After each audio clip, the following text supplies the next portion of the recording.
जय हिंद बच्चों, आप सभी का अपने YouTube चैनल नमो भारत गणित में हार्दिक स्वागत और अभिनंदन है। बच्चों, आज की क्लास है द्विघात समीकरण से प्रश्नावली 4.3 के उदाहरण। तो इसके पिछले क्लास में प्रश्नावली 3.3 के कुछ उदाहरण बता दिए थे। आज हम जानेंगे उदाहरण नंबर 10 से। ठीक है, तो उदाहरण नंबर 10 में सबसे पहले हम ये जान लेते हैं कि द्विघाती सूत्र क्या होता है। द्विघाती सूत्र क्या है? द्विघाती सूत्र क्या होता है? जैसे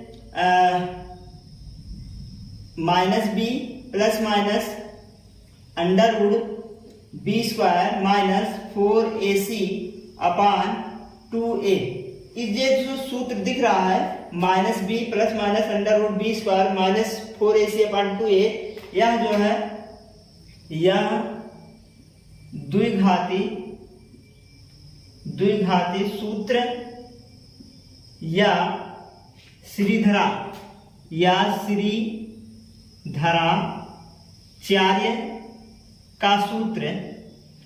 का सूत्र कहते हैं। ठीक है, ये जो आपको दिख रहा है minus B plus minus under root B square minus 4ac upon 2a, यह जो है द्विघाती सूत्र कहलाता है या फिर श्रीधराचार्य का सूत्र कहलाता है। ठीक है ना। अब ये अप्लाई कब होता है? जैसे हमने अभी बताया है कि व्यापक समीकरण द्विघात समीकरण का मानक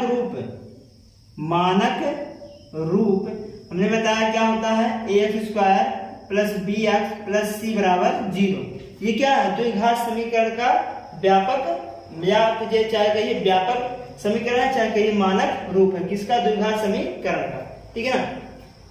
इसको हल करने के लिए हम इसका भी प्रयोग करते हैं। इसके पिछले वाले क्लास में हम जो है बता दिए हैं कि गुणनखंड विधि से द्विघात समीकरण को कैसे हल करते हैं, और जो है पूर्ण वर्ग बनाने की विधि से द्विघात समीकरण को कैसे हल करेंगे। तो ये तीसरे प्रकार से हम कैसे हल करेंगे द्विघात समीकरण को। ये है द्विघातीय समीकरण सूत्र कहिए, चाहे कहिए श्रीधराचार्य सूत्र कहिए। ठीक है, तो 3 प्रकार से हम द्विघात समीकरण को हल कर सकते हैं। 2 प्रकार हमने बता दिया है, कौन कौन से? गुणनखंड विधि से और पूर्ण वर्ग बनाने की विधि से। तो तीसरा विधि हमारा क्या है कि द्विघाती सूत्र लगाकर, और द्विघाती सूत्र क्या है? Minus B plus minus under root B square minus 4ac upon 2a। ये हमारा द्विघाती सूत्र है, चाहे कहिए श्रीधराचार्य का सूत्र। ठीक है ना। तो हमने ये बताया है कि द्विघात समीकरण का जो मानक रूप होता है ax square plus bx, sorry यहाँ bx है, bx प्लस c बराबर 0। ये हमारा क्या है? द्विघात समीकरण का मानक रूप है। ठीक है ना। तो सबसे पहले यहाँ से हम a b c का मान निकालते हैं, फिर इस प्रकार से हम इसको बनाते हैं। ठीक है ना। तो जैसे अगर हम कहें कि ये वाला जो है कोई भी द्विघात समीकरण दिया हो, उसको हम अप्लाई कहाँ करेंगे?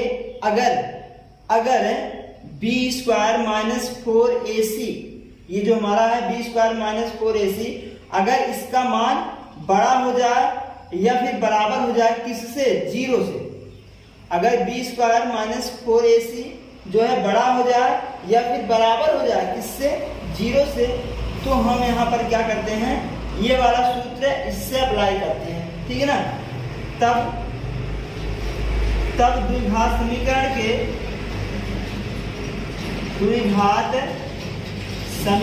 के मूल जो होंगे वास्तविक होंगे। मूल क्या होंगे? वास्तविक होंगे। ठीक है ना। अगर बी स्क्वायर माइनस 4ac क्या हो? बड़ा हो और या फिर बराबर हो किससे? 0 से, तब जाके द्विघात समीकरण के मूल वास्तविक होंगे। जब वास्तविक होंगे तब हम इसका प्रयोग कर सकते हैं। ठीक है ना। तो ये हमारा है, और इसको हम बोलते हैं विविक्तर। ठीक है, क्या बोलते हैं? विविक्तर। ठीक है, क्या बोलते हैं? विविक्तर को हम लिखते हैं डी से। ठीक है, विविक्तर को लिखते हैं क्या? डी से। हम चाहे डी बराबर होता है बी स्क्वायर माइनस 4ac। ठीक है, डी बराबर क्या होता है? B square minus 4ac। या फिर हम लिख सकते हैं डी जो है क्या होना चाहिए, बड़ा होना चाहिए या बराबर होना चाहिए किससे, 0 से। ठीक, चाहे आप ये चीज लिख लीजिए चाहे आप ये चीज लिख लीजिए, दोनों सेम है। तो ये आपको वास्तविक मूल्य दिखाना पड़ेगा। कब दिखाएंगे? जब इस कंडीशन का होगा, जब इस कंडीशन का आएगा b² माइनस 4ac का अगर जो है बड़ा हो या फिर बराबर हो किससे, 0 से, तब हम इस सूत्र का अप्लाई करेंगे द्विघात समीकरण में। तो चलिए हम उदाहरण नंबर देखते हैं। उदाहरण नंबर 10 में क्या कह रहा है, तो ये वाला सूत्र वहां पर अप्लाई करना है, इसको हम अप्लाई करके फिर हल करेंगे। ठीक है ना, तो चलिए शुरू करते हैं। तो बच्चों ये उदाहरण नंबर 10 है। इसमें कह रहा प्रश्न 4.1 के प्रश्न 2 के पहले को द्विघात सूत्र से ज्ञात कीजिए। द्विघाती सूत्र से क्या करना है? द्विघाती सूत्र से क्या करना है? हल करना। कौन से सवाल? प्रश्नावली 4.2 के क्वेश्चन नंबर 2 के पहले का। तो 2 का पहला ये है, कह रहा है एक आयताकार भूखंड का क्षेत्रफल 528 मीटर स्क्वायर है तथा क्षेत्रफल की लंबाई उसकी चौड़ाई से दुगने से, उसकी चौड़ाई के दुगने से अधिक है, एक अधिक है। तो आयताकार भूखंड की लंबाई और चौड़ाई ज्ञात कीजिए। इसको हम पहले करवा चुके हैं। द्विघात समीकरण कैसे बनाए हैं उसको भी बताए हैं। एक चर मानकर या फिर 2 चर मान के कैसे हल करेंगे इसको बता दिए हैं। तो चलिए यहाँ पर एक बार और बता देते हैं।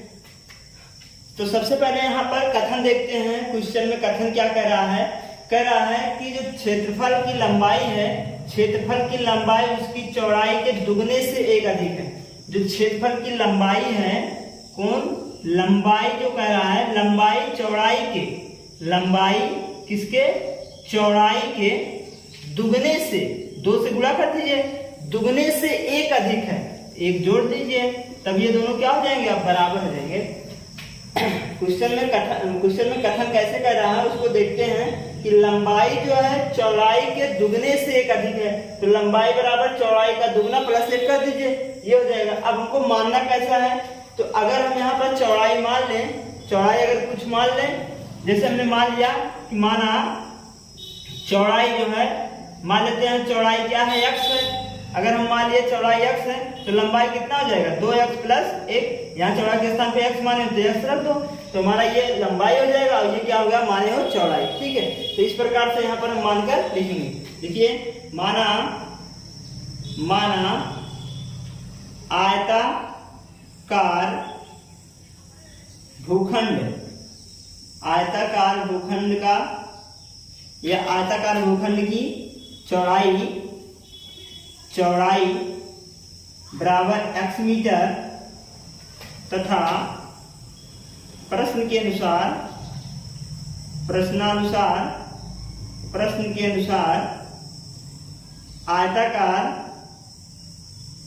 आयताकार भूखंड की चौड़ाई मान लिया, लंबाई कितना हो जाएगा?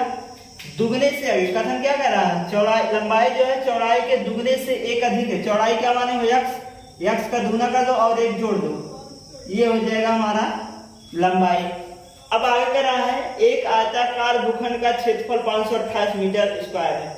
आयताकार भूखंड का क्षेत्रफल दे दिया है, यहां दिया है आयताकार भूखंड का क्षेत्रफल दिया है, कितना दिया है? 528 मीटर स्क्वायर। क्लियर? अब यहां आपको पता होगा आयत का क्षेत्रफल क्या होता है? आयत का क्षेत्रफल बराबर होता है लंबाई गुणे चौड़ाई। क्षेत्रफल दिया कितना? 528, यहां रख देते हैं 528 बराबर लंबाई कितना है? यहाँ पर लंबाई कितना, इसको लिख देते हैं 2x प्लस 1 और गुणे चौड़ाई कितना है? x है, यहाँ x लिखेंगे। तो जगह 528 बराबर x गुणा 2x में करेंगे तो 2x का वर्ग हो जाएगा, x गुणा 1 में करेंगे तो प्लस x हो जाएगा। इसको पक्षांतर करके इधर ले जाएंगे तो ये हो जाएगा 2x² प्लस x माइनस 528। अब यहाँ क्या बचा? 0, तो 0 के बराबर कर देंगे। ये हमारा क्या बन गया? द्विघात समीकरण बन गया। क्या बन गया? द्विघात समीकरण बन गया। क्लियर? अब हम यहाँ क्या करेंगे? अगर द्विघात समीकरण बन गया है तो हमको कह रहा है द्विघाती सूत्र का प्रयोग करके हल करना है। किसका? द्विघात सूत्र का प्रयोग करके हल करना है। तो द्विघात सूत्र में हमने बताया है, द्विघात सूत्र क्या होता है, सूत्र क्या होता है हमने बताया है कि सूत्र जो है minus B plus minus under root B square minus 4ac upon 2a, यही होता है सूत्र। और यहाँ पर चर क्या माने हो, x। अगर x चर है तो हम x के बराबर कर देंगे, अगर हमारा y चर है तो y के बराबर कर देंगे, जो चर रहेगा उसी के बराबर कर देंगे। लेकिन यहाँ है a b c ये सब है, तो सबसे पहले हम द्विघात समीकरण से तुलना कराएंगे, किसको, इसको। तो लिखेंगे द्विघात समीकरण ax square plus bx plus c बराबर 0 से तुलना करने पर। तो जब तुलना करेंगे इससे x की गुणा, यहाँ x स्क्वायर की गुणा कितना है, a है, तो a बराबर, यहाँ x गुणा कितना है, 2 है, तो a बराबर 2 हो गया हमारा। x गुणा क्या है, b है, तो b बराबर, यहाँ x गुणा कितना है, जब कुछ न रहे तो 1 माना जाता है, तो 1 हो जाएगा। यहाँ c क्या अचर पद है, तो c बराबर, यहाँ अचर पद कितना है, माइनस 528 है, तो माइनस 528 लिखेंगे। क्लियर, चिन्ह के साथ लिखा जाएगा। ये a b c का मान आ गया। अब यहाँ पर ले जाकर रख देते हैं, तो ये हो जाएगा x बराबर, मान रखिए माइनस b का मान कितना है, 1 है, तो माइनस 1 हो जाएगा, plus minus under root b square, b का मान कितना है, 1 है, तो 1 का वर्ग हो जाएगा यहाँ पर, माइनस 4 गुणे a का मान कितना है, 2 है, तो यहाँ 2 रखेंगे, गुणे c का मान कितना है, माइनस 528 है, तो यहाँ लिखेंगे माइनस 528, और बटे हो जाएगा कितना, 2a का मान कितना है, 2 है, तो 2 गुणे 2, और सॉल्व कर लीजिए इसको, minus 1 plus minus under root, और हल करिए। अब देखिए 1 का वर्ग करेंगे 1 आएगा, इसको गुणा कर लेते हैं, माइनस माइनस गुणा क्या होता है, प्लस होता है, 4 दूनी 8 हो जाएगा, ये 4 दूनी 8 हो जाएगा।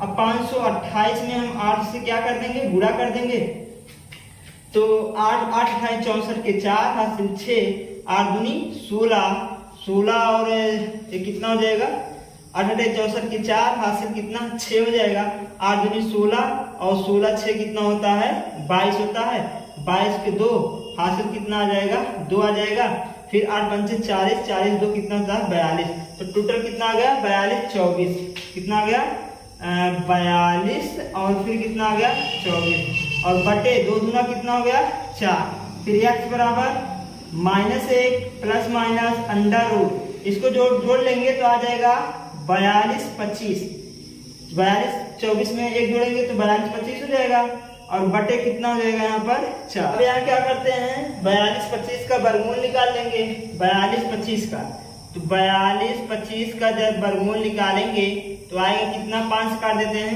5 से 5 40 और 5 4 20 5 25, फिर 5 से काटिए, 5 के 5 3 बचा 8 में, तो होगा 34, और 5 6 30, 4 बचा 45 हो गया, और 5 9 45, ये हो गया। अब 13 से काट दीजिए, 13 के 13 और 13 13 169 होता है, तो आ गया कितना 13। ठीक, तो वर्गमूल कैसे निकालते हैं, 2 2 का जोड़ा बनाते हैं, तो आएगा 5 गुणे 13, 13 25 65, कितना आ गया 65 आ गया। इसका वर्गमूल कितना आ गया 65, किसका 42 25 का वर्गमूल कितना आया 65 आ गया, तो इसके स्थान पर हम क्या रख सकते हैं, 65 रख सकते हैं। क्लियर।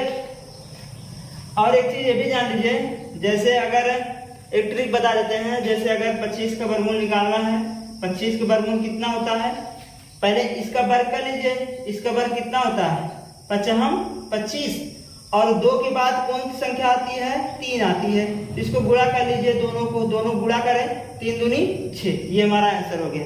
25 का वर्गमूल 625।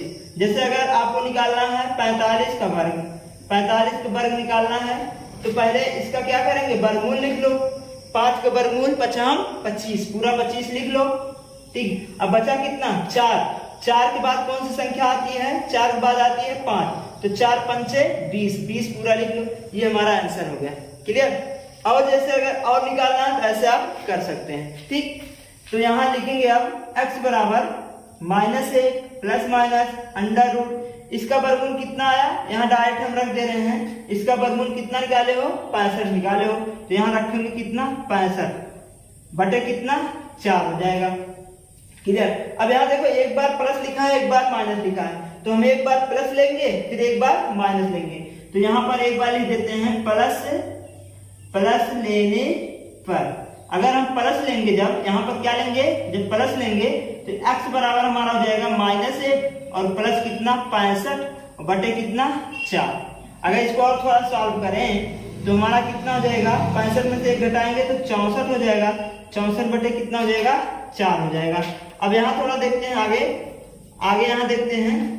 अब x बराबर हमारा कितना हो जाएगा, इसको थोड़ा काट देते हैं, 4 के 4 और 4 के 4 हो जाएगा और 4 छक 24, 16 चौका 64 होता है। तो x बराबर कितना आ गया, 16 आ गया। हमारा x की वैल्यू कितना आ गई, 16 आ गया। अगर हम ये चीज एक बार माइनस लेंगे, जो यहाँ प्लस माइनस लिखा है एक बार माइनस ले लें, तो आपकी बात क्या लेंगे, माइनस लेने पर, माइनस लेने पर अगर हम माइनस ले लें यहाँ पर तो x बराबर हो जाएगा -1, यहाँ जो प्लस माइनस है जबकि बार हम माइनस लेंगे तो माइनस कितना हो जाएगा 65 और बटे कितना 4। तो x बराबर ये हो जाएगा माइनस माइनस जुड़ जाएगा तो -66 बटे कितना हो जाएगा 4 हो जाएगा। इसको अगर काटें तो 2 दूनी 4 और 2 तिहाई 6, 2 तिहाई 6, -33 बटे कितना हो जाएगा 2 आ जाएगा। जो कि हम माइनस वाले को क्या कर देते हैं, छोड़ देते हैं, प्लस वाले को लिया जाता है। तो प्लस वाला कितना आया है, 16 आया है। तो हमारा जो चौड़ाई आया x माने हो और x का मान कितना आया है, 16 आया है, तो चौड़ाई हमारा कितना हो जाएगा, x हो जाएगा। यहाँ लिखेंगे चौड़ाई बराबर 16 मीटर और लंबाई क्या माने थे, लंबाई क्या था, 2x प्लस 1 था, तो 2x प्लस 1 था। यहाँ पर x का मान रख दो, 2 गुणे 16 प्लस 1, तो 16 दूनी 32, 1 33, कितना आ गया 33 मीटर आ गया। तो ये हमारा चौड़ाई 16 मीटर आ गया और लंबाई कितना आ गया 33 मीटर आ गया। तो बच्चों ये क्वेश्चन, ये उदाहरण नंबर 10 था प्रश्न 4.3 का, जिसमें ये बोला था हम इसको इस प्रकार से हल करेंगे द्विघातीय सूत्र का प्रयोग करके।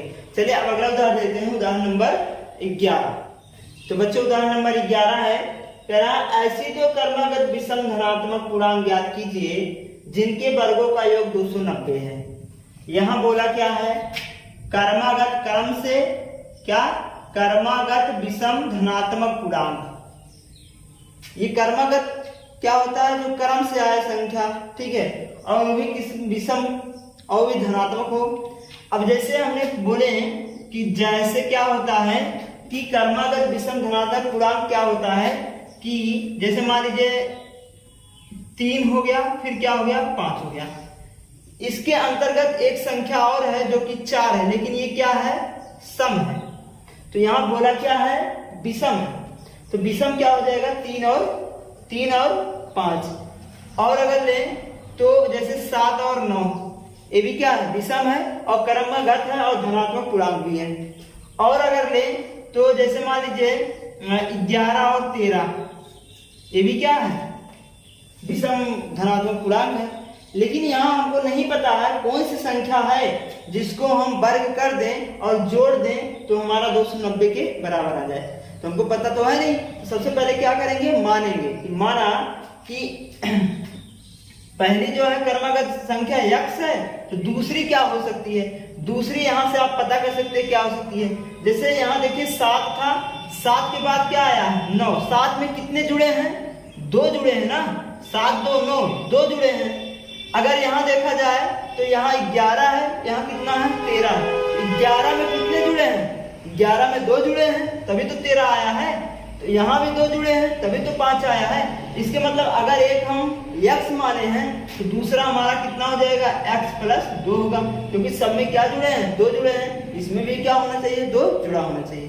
तो ये हमारा 2 कर्मगत विषम पूर्णांक संख्याएं हो जाएगी, यही हम यहाँ पर मानेंगे, ठीक है। यहाँ लिखते हैं, माना 2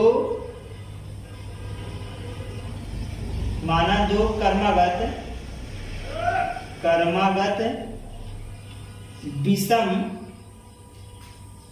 धनात्मक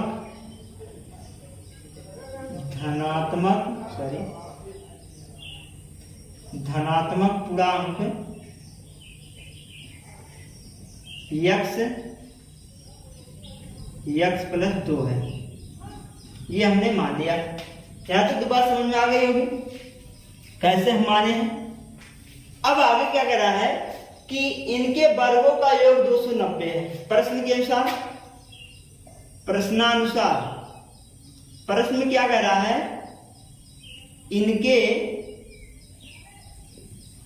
इनके वर्गों का योग कितना है, 290 के बराबर है इनके वर्गों का योग। पहले हम वर्ग करेंगे फिर जोड़ेंगे, ना कि पहले जोड़ दीजिए फिर वर्ग कर दीजिए। जैसे कहना है वर्गों का योग, पहले वर्ग करेंगे फिर योग करेंगे। तो इसको वर्ग करिए, पहला संख्या और प्लस दूसरे संख्या का वर्ग करेंगे और जोड़ दिया हमने, आया कितना, 290 के बराबर। क्लियर। अब ये हो जाएगा हमारा x square plus a plus B का होल वर्ग। a का वर्ग मतलब x का वर्ग, b का वर्ग मतलब 2 का वर्ग, 2 का वर्ग 4 होता है, और प्लस 2ab मतलब 2b है तो 2 दूनी 4 x हो जाएगा। ये सब बताने की जरूरत तो है नहीं, आप सब जान रहे हैं सब कुछ। ये हो जाएगा x स्क्वायर जोड़ेंगे तो 2x स्क्वायर होगा और प्लस 4x प्लस का 4, ये इधर आया माइनस 290 बन गया, बराबर 0 बचा। यहाँ 290 में से 4 को घटा देंगे तो 2x स्क्वायर प्लस 4x, यहाँ 90 घटाएंगे, माइनस में से घटाए तो माइनस चिन्ह लग जाएगा, तो आ जाएगा 286, 4 90 होता है बराबर 0। इसमें भी 2 है, इसमें भी 2 है, इसमें भी 2 है। तो एक काम करते हैं, हम 2 समय कॉमन निकाल लेते हैं। ठीक है, तो 2 यहाँ से अगर हम कॉमन निकाल लें तो x स्क्वायर बचेगा, 4 में से 2 निकालेंगे x बचेगा, 2x बचेगा, और गुणे के रूप में 2 यहाँ से निकालेंगे तो 2 1 के 2 और 2 चौका 8, 2 तिहाई 6 बराबर 0। ये गुणा है, 0 के साथ जाएगा भाग बन जाएगा, तो 0 में 2 से भाग करेंगे 0 बन जाएगा। तो x square plus 2x minus 143 बराबर 0। ये हमारा क्या बन गया, द्विघात समीकरण बन गया। क्या बन गया, द्विघात समीकरण बन गया। अब हम क्या करेंगे, वही जो नियम लगा रहे हैं। कौन सा नियम, द्विघाती सूत्र या कहिए श्रीधराचार्य का सूत्र। तो सबसे पहले क्या करेंगे, द्विघात समीकरण ax square plus bx plus c बराबर 0 से क्या करेंगे, तुलना करने पर क्या करेंगे, तुलना कर दी। तो तुलना करेंगे, x स्क्वायर गुणा कितना यहाँ पर 1 है, a बराबर 1, b का x का गुणा कितना यहाँ पर 2 है, तो b बराबर 2 हो गया। और c बराबर कितना है यहाँ पर, c बराबर कितना है, माइनस 143, तो माइनस 143। ये हमारा हो गया तुलना। अब श्रीधराचार्य नियम लगा दीजिए, x बराबर minus B plus minus under root B square minus 4ac upon 2a। ठीक। अब x बराबर माइनस बी का मान कितना है, 2 है, यहाँ 2 रखेंगे b के स्थान पर, प्लस माइनस लिखा है अंडर रूट b का मान कितना है, 2 का वर्ग कर दीजिए यहाँ पर, तो 2 का वर्ग हो गया, प्लस 4 गुणे a का मान कितना है, 1 है, और c का मान कितना, माइनस 143, ये ब्रैकेट अंडर रूट के अंदर रहेगा। 2 गुणे a का मान कितना है, 1 है, यहाँ रखेंगे कितना, 1। क्लियर। अब इसको सॉल्व कर देते हैं। x बराबर minus 2 plus minus under root 2 का वर्ग करेंगे 4 होगा, माइनस 4 1 के 4 हो जाएगा, और माइनस माइनस प्लस बन जाएगा। 4 का गुणा इसमें कराएंगे तो 4 की 12 हो जाएगा, और 4 चौक 16 1 17, और 4 1 के 4 और 1 हासिल 5। ठीक है, फिर से गुणा करा देते हैं। 4 की 12, 4 चौक 16 1 17 7 हासिल 1, 4 1 के 4 1 5, और बटे में कितना हो जाएगा, 2 1 के 2। x बराबर minus 2 plus minus under root, इनको जोड़ लीजिए, 4 2 6 7 5, 576 बटे कितना हो जाएगा, 2। तो ये हमारा हो गया 576 बटे में कितना, 2, यहाँ प्लस माइनस है। अब हम क्या करेंगे, 576 का वर्गमूल निकालेंगे। 576 का जब वर्गमूल निकाला जाए तो 576 का अगर वर्गमूल निकाला जाए तो 2 से काटिए, 2 दूनी 4, 2 8 16, 2 8 16, 2 से काटेंगे, 2 1 के 2, 2 चौका 8 हो जाए, डायरेक्ट हम 12 कर दे रहे हैं, 12 गुणे 12, 12 पर 144, इसका जोड़ा बनाएंगे तो आएगा 2 गुणे 12, तो 12 दूनी 24, तो इसका वर्गमूल कितना आ गया 24 आ गया। 576 का वर्गमूल कितना है 24, तो 576 के स्थान पे हम क्या रख दें, डायरेक्ट 24 रख दें। x बराबर -2 प्लस माइनस इसके स्थान पे कितना आया 24, 576 का वर्गमूल कितना है 24 बटे कितना 2।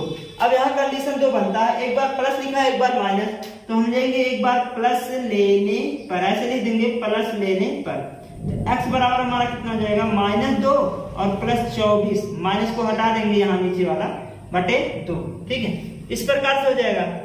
लेकिन अब आगे देखें, इसको सॉल्व कर लेते हैं। 24 में से 2 घटाएंगे तो आएगा कितना 22, x बराबर कितना आया 22 और बटे में कितना है 2, लिख लेंगे 2 ग्यारह 22 होता है, इसका मतलब x बराबर कितना आ गया 11। ये हमारी पहली वैल्यू आ गई x बराबर 11। अब की बार माइनस लेने पे लिखेंगे, माइनस लेने पर। अब माइनस वाला जब लेंगे, यहाँ जो प्लस है प्लस को हटाएंगे माइनस को लेंगे, तो x बराबर -2, इसको नहीं हटाएंगे आगे वाले को, यहाँ जब प्लस माइनस लिखा वहां देखेंगे, माइनस हो जाएगा 24 और बटे में 2, 24 2 26 हो जाएगा, चिन्ह से में जुड़ जाएगा, -26 बटे 2, दोनों कटेगा तो आएगा -13 दूनी 26 होता है, x मान -13 आ गया, जो कि हम ये माइनस है इसको छोड़ देंगे और ये हमारा क्या हो जाएगा सही हो जाएगा।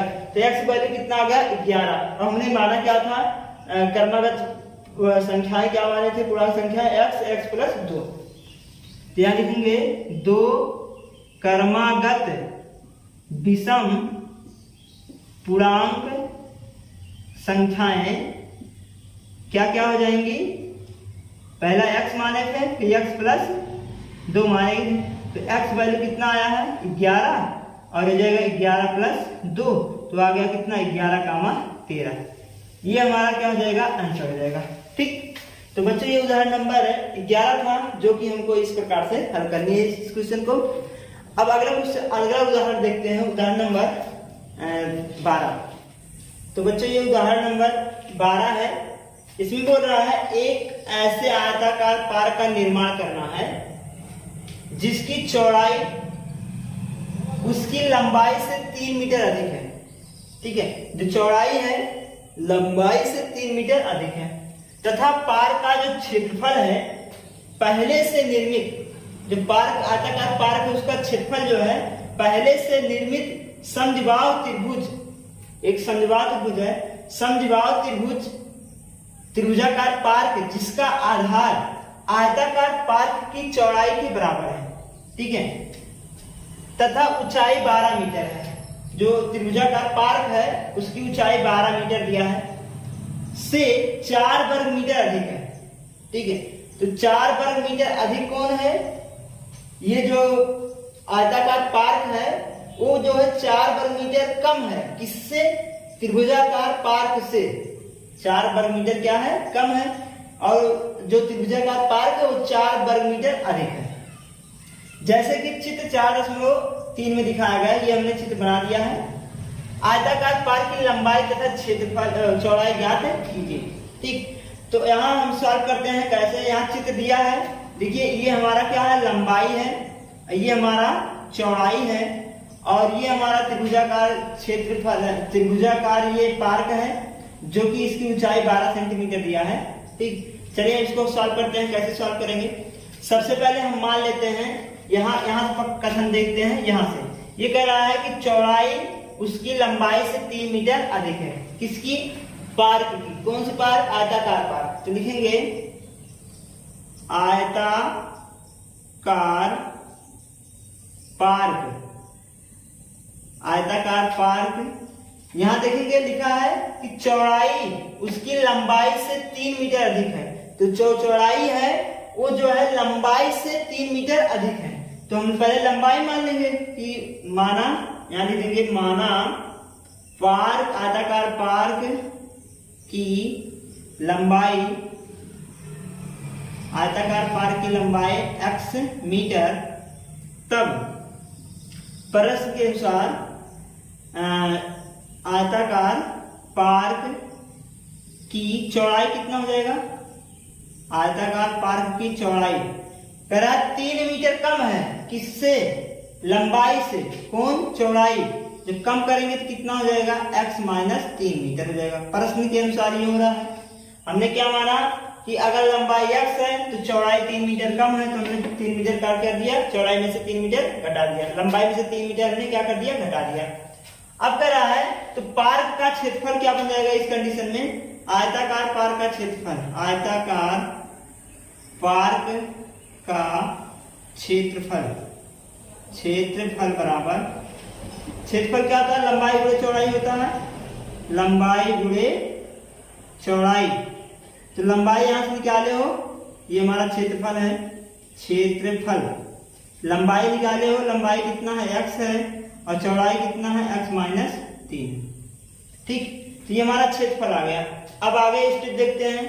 कह रहा है इस पार्क का क्षेत्रफल है पहले से निर्मित समद्विबाहु त्रिभुज पार्क का आधार आयताकार पार्क की ऊंचाई के बराबर है, चौड़ाई के बराबर है। ठीक है ना, जो आधार है ये हमारा क्या है, आधार है किसका, त्रिभुज का, ये आधार है और यही हमारा आयताकार पार्क की चौड़ाई है। दोनों क्या है, आपस में बराबर है।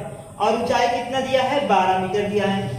तो हम एक काम करते हैं, आयता जो त्रिभुजाकार पार्क है उसका क्षेत्रफल निकाल लेते हैं। ठीक है, त्रिभुज का क्षेत्रफल, तो सबसे पहले यहाँ एक चीज लिख लेते हैं कि जो त्रिभुजाकार पार्क का आधार है, त्रिभुजाकार पार्क का आधार बराबर है किसके, आयताकार पार्क के चौड़ाई के। ठीक है, तो हमारा जो आयताकार पार्क की चौड़ाई कितना आया है, x माइनस 3 है, तो यहां हम रख देंगे x माइनस 3। तो ये हमारा क्या हो गया, आधार हो गया किसका, आयताकार पार्क की। ये आयताकार पार्क का क्या हो गया, आधार हो गया। यहाँ आधार लिख देते हैं, आधार, ये हमारा आयताकार पार्क का क्या हो गया, आधार हो गया। और जो ऊंचाई दिया है, ऊंचाई कितना दिया है, ऊंचाई 12 मीटर है। यहाँ ऊंचाई लिखते हैं, ऊंचाई बराबर 12 मीटर।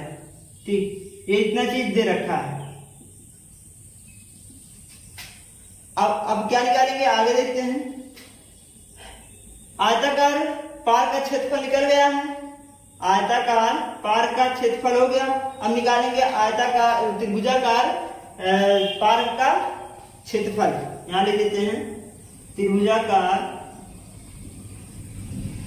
पार्क का क्षेत्रफल बराबर, क्षेत्रफल बराबर क्या होता है, 1/2 गुणे आधार और गुणे ऊंचाई। क्या होता है, 1/2 गुणे आधार गुणे ऊंचाई। तो त्रिभुजाकार